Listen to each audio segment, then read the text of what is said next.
Yo, slow budget. Once again. All right, good morning, everybody. Today's date is July 31st, 2023, last day of July. August is starting. Man, kids are going to school already next week. That's crazy. That's crazy how quick this summer has just went by. And I don't think I got a lot accomplished. Wow. Let's see what's going on. I don't know. It's been, probably about 2 weeks since I did my last show. Everybody keeps reminding me. I appreciate that. It's just been crazy days. Like I said, I take care of my granddaughter, or days I want to, like I don't have the computer or I don't have the mic. And then, so just today, I was able to do it today. My buddy Tony here live with me in the shop while I record. So let's see. A few things that are big in the news right now. One of them is Jason Aldean. Try that in a small town. Now, a friend of mine, Mr. Neely, sent me over the video. I didn't even know about this controversy yet, but I watched the video, heard the song. I mean, I knew it was country right away. Like, okay, I'll sit through it. I saw the video. It was decent. I liked it. I don't get how they're calling that racist, or it just has racial overtones. I mean, yeah, the video showed BLM rallies, and I get the whole thing. Yeah, try that in a small town, because they're only doing that in big cities. Small town has more, people stick together more. They're not gonna let outsiders come in. And this is my perspective from growing up in a big city, and now I live in a small town, and I see the big difference, how the community comes together and everything. So I get the meaning of it. But on the flip side, it's like we used to always joke when the KKK used to have their rallies. I hate black people, I hate Mexicans. But they always do it where there's no black people or Mexicans around. So we used to say, like, try that over here. Try that in a big city. So it's the same thing, same principle. And if someone was actually smart, I don't have time. They could do a song right now called Try That in the Big City. And then all the videos could be of KKK rallies and people in white hoods. Like, yeah, you guys do that in rural areas, but try that in the big city. So, I mean, I honestly don't get what people are mad about. I understand the meaning, try that in a small town. That's not racial. It's just small town. People come together more. They know each other. They're more of a family. The whole town's a family. My kids hate when I go to the store, if I'm just going to the store for one thing. I go to the local Dollar General, and guess what? Everyone that goes in there, I know. So next thing I'm talking, I bump into someone in the aisle. Hey, what's going on? Blah, blah, and we're talking for like 5 minutes. Okay, go down the aisle more. Bump into someone else I know, talking. At the register, people I know. As I'm walking out, I bump into someone I know. I might see someone in the parking lot I know. That's just how it is in a small town. Big city, like I've said this before, you can live right next door to your neighbors for years and you don't even know their name. People across the street, people around the corner. My mom grew up in that house since 1965, and there's neighbors we didn't even know. Because you're just not friendly in a big city. I'll go to the store and bump into people. Everybody's someone I don't know. And I'm talking about just down the street. So, yeah, I understand the meaning of the song. It's not racist. That's not racist at all. The people just want to make something out of nothing and love controversy. So that's just my 2 cents on that. If anybody has their opinion, whatever, you know the deal. Feel free to send me a message, and we'll talk about it. Let's see what else. Oh, I know one thing that's been pissing me off, and I'm gonna talk about it. The USA soccer team. Now, you know how George Lopez used to say, "Fuck that puto." This is from the bottom of my heart to the US soccer team. Fuck them bitches. I don't care. These are the worst fucking bitches. And I'm only saying bitches because I don't know their name. You know what I mean? Here you are representing your country. And the second biggest stage, first biggest stage for soccer, second biggest stage other than Olympics that you can represent your country. And what do these bitches do? They don't want to stand for the national anthem. What the fuck is their problem? They already got paid. They had a whole fucking thing in court. They want to get paid like the men. But these bitches cannot stand for the fucking... They're so fucking hatred of the USA, but yet they'll go and represent the USA. I think USA needs to put a clause in, whether it's Olympics, World Cup. If the USA is paying you and you're representing them and you don't want to fucking stand for the national anthem, then guess what? You don't have to fucking play soccer. What are they, 11 women? You know how many fucking women play soccer out there? Fucking hundreds of thousands? You trying to say they couldn't find other women? Yeah, they can. There's backups. There's stand-ins. So to say, I haven't watched the game, and I love watching fucking World Cup and USA shit. But I have not watched the game. And Yeah, these entitled bitches just pissed me off when I saw that. Their first game was against Vietnam. Vietnam has never played a World Cup game. They were out there, the whole team singing their national anthem proudly. When it comes to USA, they said only 2. I'm sorry, I should have got their names. The 2 that actually did, or I think it was 3 that actually did stand for the national anthem, put their hands over their heart and actually sang. But them other bitches, nah, fuck them. The ratings are down. You know, that whole go woke, go broke. Yeah, it's ridiculous, despicable, and just I hate seeing that. So yeah, I am not I do not, I am not backing up the USA women's soccer team. I'm sorry if you feel a different way. That's we each have our own opinions. You can come on my show, we could talk about it if you disagree with that. But that's just my opinion on that. I wrote it down and something I wanted to bring out. Everybody remembers my 2 episodes I had on the restaurant in town, Phat Flavors. So my first experience wasn't great because it was more of a shock value with the price and stuff. My second experience wasn't great. So went in there again. I heard they have good wings, and on Wednesdays they have Wednesday they have a special. So me and Corey went a couple weeks ago, and then me and Rocky went last week. Corey's looking at me like, what? I take my kids out to eat, and sometimes the other ones don't know about it.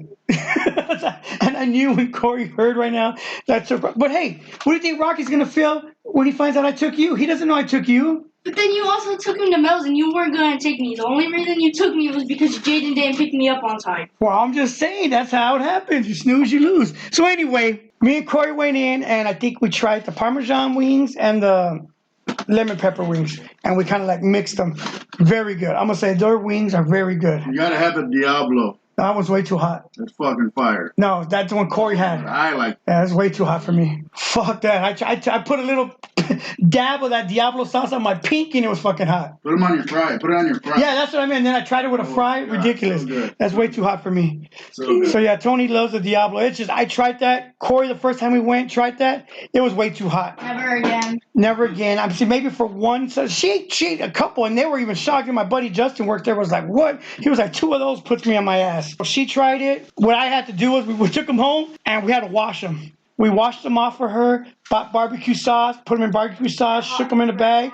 The flavor, the hotness was still there, but just not as hot as she finished No, them. because I added hot sauce to it. So I told her what we'll probably do is, we go in there, she'll order 1 of those Diablo ones. So anyway, me and her ate. They have a real good special. It came out to like $20. And because we only drink water, like I said, I've said this many times, that's the key, guys. Don't matter where you go, any restaurant, order water. Some of the places are $3.49 for a soda. You go in with 5 people, you don't realize everybody's ordering Cokes. Half the people don't even drink their Coke. And it's like $15 to $18 added to your bill just in soda. So if you add water to your, to your menu when you go to restaurants, your bill come out a lot cheaper. Wait. So mine and hers was only like $20. So I was like, oh, cool, that's real good. So when the next Wednesday came, I was like, it was just me and Rocky here. I was like, okay, let's go. Me and Rocky went, and then he went with half Parmesan.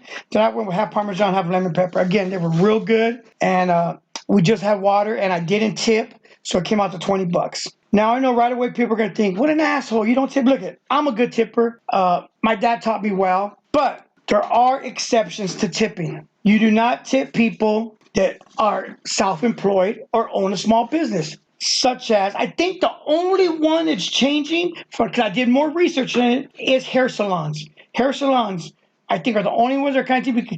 But even then, like if I go to a barbershop, and it's a small barbershop, and there's an owner and 3 guys working there, if one of the other 3 guys cuts my hair or my son's hair, I leave a tip. If the owner is the one that's cutting the hair, I do not leave a tip.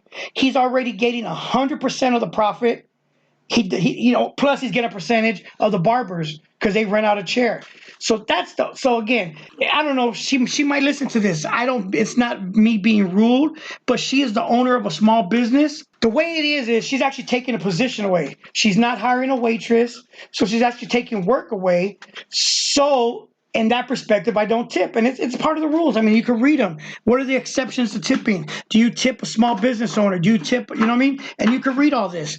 I've done my research plenty of times on this, so I know. I said I think the only one that they're migrating toward more is hair salon owners. They are starting to get tipped. But so anyway, back to Phat Flavors. $20 for 2 people. out the door for some good ass wings, yeah, that might be, I mean, I'm not gonna be able to do it every Wednesday, but that would be a spot like every other Wednesday or so. And it was good. So I want to give them a shout out to that. Food is excellent. The sauces, the spice, whatever they use, the rubs, very good. So yes, I just want to put that out there. And speaking of food in a small town, I mean, I hate to do this. It's not my intent to just badmouth people and badmouth establishments. When shit happens over and over and over, it just gets to the point like, seriously, what the fuck? So there's another small establishment in town. I don't eat there as often anymore because you could see the trend of it going downhill. It's my once in a while spot, like I said. Went there the other day. No, went there, okay, let's start this. Went there about 2-3 weeks ago. Got a regular patty melt with some fries, curly fries. The curly fries came in a bag, like a quarter of the bag was full with fries. I didn't notice this till I got home. And I'm just like, what the fuck? They charge like $3 something for these goddamn fries and they can't even put half a bag of fries. So I took a picture of it. I'm like, well, next time I go and the manager's there and I'm just going to show her. So I think was it last night or night before? I think it was night before. The night of the fight, Saturday. Yeah, it was Saturday. That's why Corey was just saying, because I wasn't going to take her. I wasn't even going to let her know we were going because her brother was supposed to pick her up, but he picked her up late. So I'm like, all right, got her food. So again, we get our patty melt with the curly fries, whatever they're called. And when I got there, the manager was there, and I'm like, hey, can I see the fries? She goes, oh, they're in there. I go, I just want to see them. She goes, okay. She showed me they were a lot better. They were like half a bag. And I was like, I just want to let you know. I go, I hate complaining, but I showed her pictures of my phone of the fries I got last time. Now, this is what gets me mad. If you're the manager of any establishment, you got to be able to take complaints from the customers without getting mad, without, you know what I mean? It's part of your job. I'm sure my buddy here, Tony, who's the manager here of General Dollar, gets complaints all the time. And you're not going to get mad about it.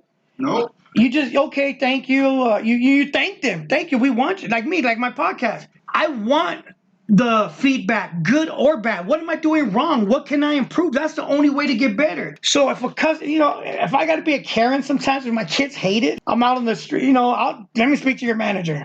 Quick, you know what I mean? Like if shit ain't right, I'm discussing it. But if you're a manager at a place and a customer has a complaint, a good customer has been there for years, spends money. So I was just like, I just want to show you this. I got this a couple weeks ago. Like, this bag isn't even a quarter full. But they're not supposed to fill up the whole bag.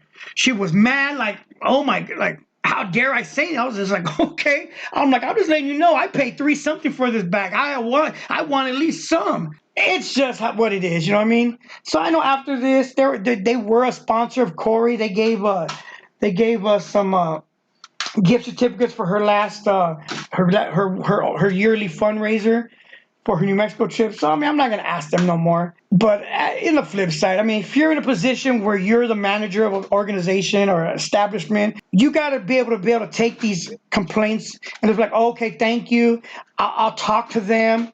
I'll see what's up. And that fucking excuse right there, well, they're not supposed to fill the bag up. I wish every manager of every fucking restaurant, little place like that, will go to California and just eat at a hamburger stand. You will be fucking amazed at the amount of food you get for the price. Like the fucking bag would be overflowing with fries, not half a bag. If that's the case, get fucking smaller bags so it looks full. You know what I mean? Don't fucking get a big ass bag, fill it with half, and say, well, that's our portion. Get a smaller bag. Fill that bag up and it looks full and everyone know like, okay, this is a correct, it looks right. But when you give a big ass bag and it's a quarter full and you're charging $3 and some for that, yeah. So anyway, that's just, again, I hate doing this shit, but when I start this show, I figure, my complaints, whatever, they're going to be out in the open for everyone. Something else that happened this week, UFC. I want to give a shout out to Justin Gaethje, the BMF baddest motherfucker champion. He went out and put in work. That's a shout out to Safford, Arizona, Safford Wrestling. They have a good wrestling program. I'm friends with the junior high coach. He was up there. He was posting pictures from there. He's friends with Gaethje. Gaethje's always in their wrestling room. And he fucking put in work. That kick, goddamn. Funny part is they asked him about the kick. He goes, I don't know, I've never used that kick before. And what was crazy about it, he was almost standing face to face with the guy to land that kick with so much power and to knock the dude fucking senseless, even though he half blocked it. Yeah, if you watch the fight, that was crazy. Speaking of the fights, I was busy Saturday doing these jailbroken fire sticks. Put it out there. If you have a fire stick and it's not jailbroken, what are you really doing? That's like having a fucking Ferrari, but you can only drive it 15 miles an hour. Bring it to me. I will jailbreak it for a fee. And now that shit will go fucking 150, 200 miles per hour on the Autobahn like it's supposed to, like it was built to. So if you just have a Fire Stick and you put your paying for the apps and you're paying, I jailbreak it, everything's free. Football games, fights.